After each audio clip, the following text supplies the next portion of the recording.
अस्सलामुअलैकुम। मेरा नाम डॉक्टर ज़वेरिया है। अभी एक कपल मेरे पास आया है मियाँ वाली के किसी गांव से। और जो मेल हैं वो इमाम मस्जिद हैं, हाफिज़ कुरान है माशाल्लाह। उनकी एज 50 इयर्स है और वाइफ़ की एज 49 इयर्स है। अब मसला ये है कि जो हस्बैंड हैं उनके कोई स्पर्म्स नहीं है, यानी कि रिपोर्ट में एजोस्पर्मिया है, उनके जरासीम बिल्कुल ज़ीरो हैं। मैंने उनसे ये कहा कि जब आपके जरासीम ज़ीरो हैं तो ये बात तो आपको 10 साल पहले से पता होगी, तो अब आप इस उम्र में क्यों आए हैं?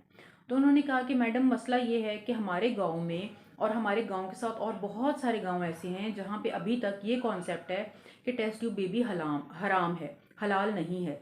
इसलिए हम भी उसी कॉन्सेप्ट के साथ चल रहे थे और हम कभी इस तरफ नहीं आए। लोग कहते हैं कि किसी का एग रख देंगे, किसी के जरासीम रख देंगे और आपको बच्चा दे देंगे।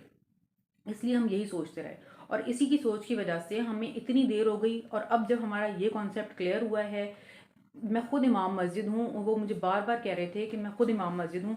अब जब हमारा ये कॉन्सेप्ट क्लियर हुआ है तो अब हमारा टेस्ट ट्यूब बेबी भी नहीं हो सकता। और वो दोनों बेचारे बैठ के इतना मेरे पास रो के गए हैं, क्योंकि ज़ाहिर है मैंने उनको साफ बता दिया कि देखिए अब आपकी वाइफ के एग बिल्कुल ज़ीरो हैं। तो इसलिए अब आप अपना घर बेचेंगे, अपना जेवर बेचेंगे, उससे बेहतर ये है कि अब आप कुछ ना करें, क्योंकि कोई उम्मीद नहीं है। मैंने उनको रिफ्यूज़ कर दिया, बिकॉज जब आपका कुछ बन नहीं सकता और आपने इतना कुछ बेच के आना है तो फिर रिस्क लेने की भी ज़रूरत नहीं है। मैं इस वीडियो के थ्रू आप सबको ये बताना चाहती हूँ कि देखें, इस वक्त अगर आपकी उम्र ठीक है तो आप लोग जल्दी आईवीएफ के लिए आएँ।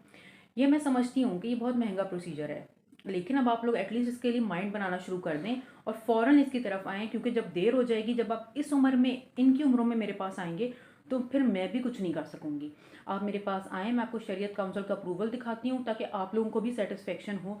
लेकिन बेऔलादी बहुत बड़ा डिप्रेशन है, इससे बाहर निकलें, अपने कॉन्सेप्ट ठीक करें और फ़ौरन टेस्ट ट्यूब बेबी की तरफ आएँ। Thank you so much.